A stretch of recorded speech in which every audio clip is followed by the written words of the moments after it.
Well, it's Tuesday, about 10:30. Yep, we're right about there. Been up at Kevin's trying to get a little C15 to run. Timing is set perfectly. We set the timing perfectly. Had to use the drop stick method, piston displacement method. But I mean, it is dead nuts on. We used a ohm meter for checking for just brake on the points, and so the timing is right. And we went through the carburetor twice and do not see any reason why it should be a problem, but the bike just won't start. So he had other things to do, so I came down here. I'm going to start putting this guy together. Now what I want to do is test the horn. When I put the horn in place back here, I actually put 2 new wires on it and brought them out here. This will let me hook it up to the stock wiring, which is in here somewhere. A whole lot easier than trying to feed it down underneath and hook it up. So I have a ground wire in place, and here's hot wire. When I touch this, we should get a beep beep.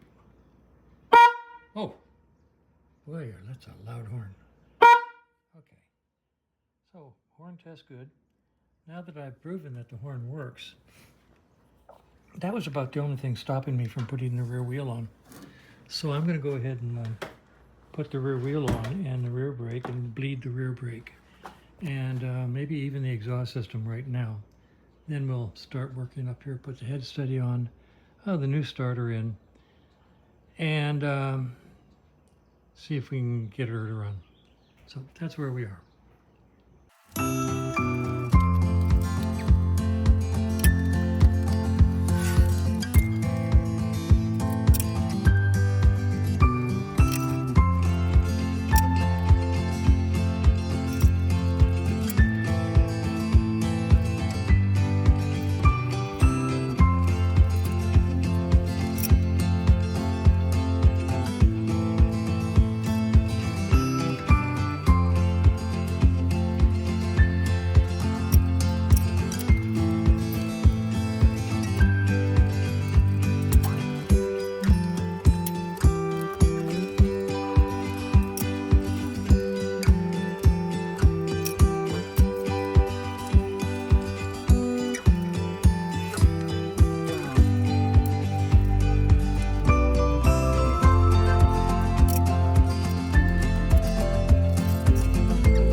Alright, so that last bit of video was an hour and 30 some odd minutes long. And in that hour and 30 minutes, I managed to mount the rear wheel. I can't even explain why it took so long, but it did. So now I'm going to put the chain on and a few other odds and ends. So that's why I speeded up that last one. Alright, it's 10 after 12. And I've got the rear wheel in place. I'm going to put the chain on now, then the chain guard. Then I'm going to run the oil lines. Well, I'm going to put the head steady on, and then the oil lines, and a few other odds and ends, clutch cable hookup, stuff over there, hook up the, yeah, at that point I think I'll put in the new starter, and then finish the wiring. So that's the plan. Let's see how it goes.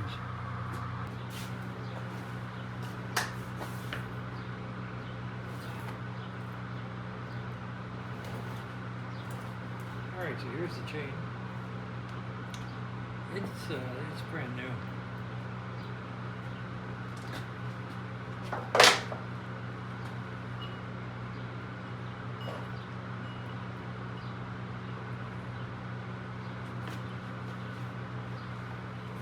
is very, very sticky. So we need to do it with something really, really good.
Wheel all the way forward, so theoretically, this should just go on pretty easily.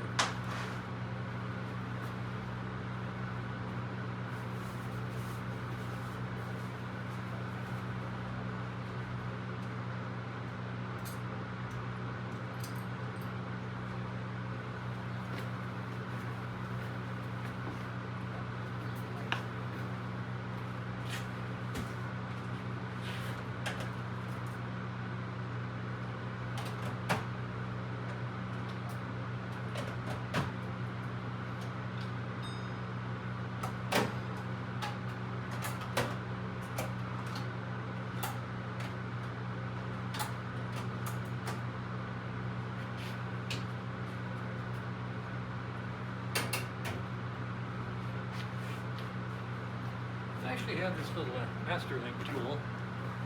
I'll show it to you. It actually works sometimes. You put it inside the master link and give it a twist, and it'll lift the master link off. It's somewhat effective.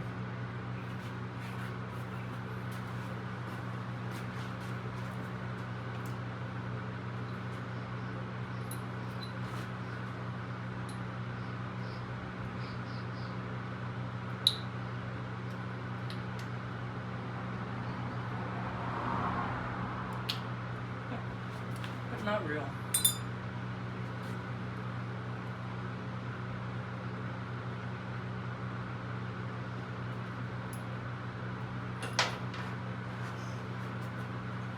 I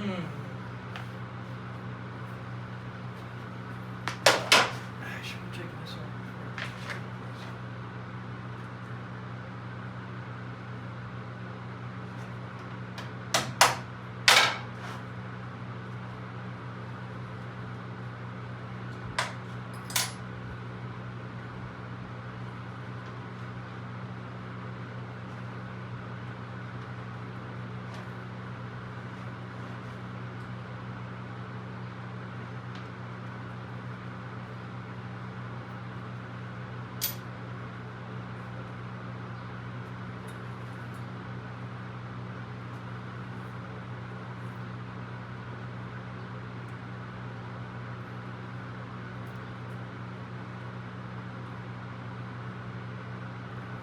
Alright, so it's not going to cooperate.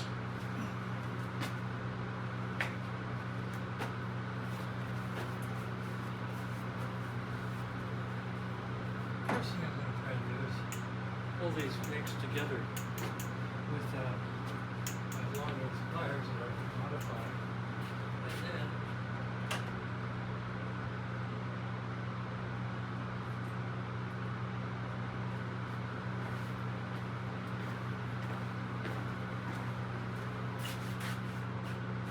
these are some master links that I've modified. Cut them down, made them pointed. That's one. This one's short. I like this one. And here's the third one I've made over the years for reasons unknown. But if I use these pliers, which I've really mangled the tips on, I can usually pull the links together and then put one of these master links in from the back side. Then I can push the real master link in from the front side.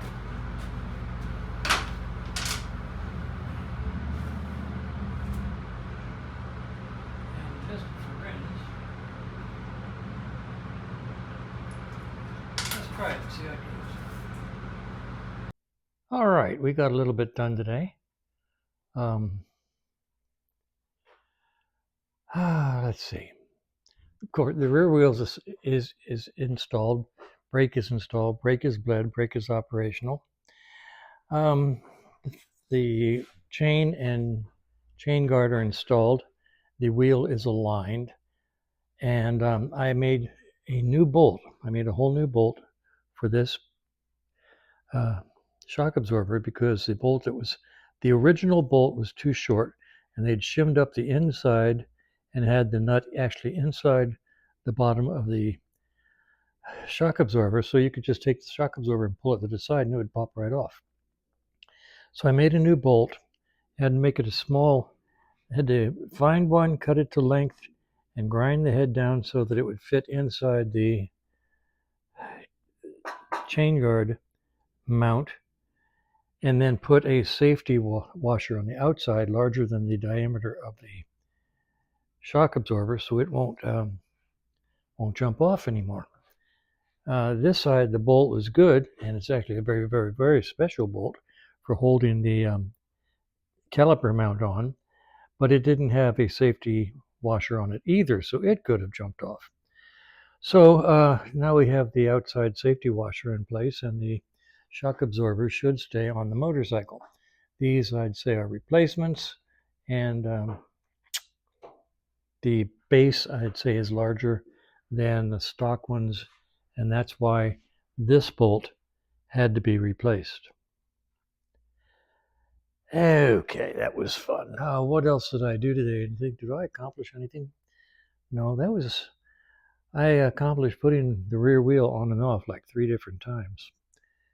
And boy, let me tell you, boy, howdy, that is tiring. Okay, so the back end of the bike is put back together. Now I can put on the exhaust system and the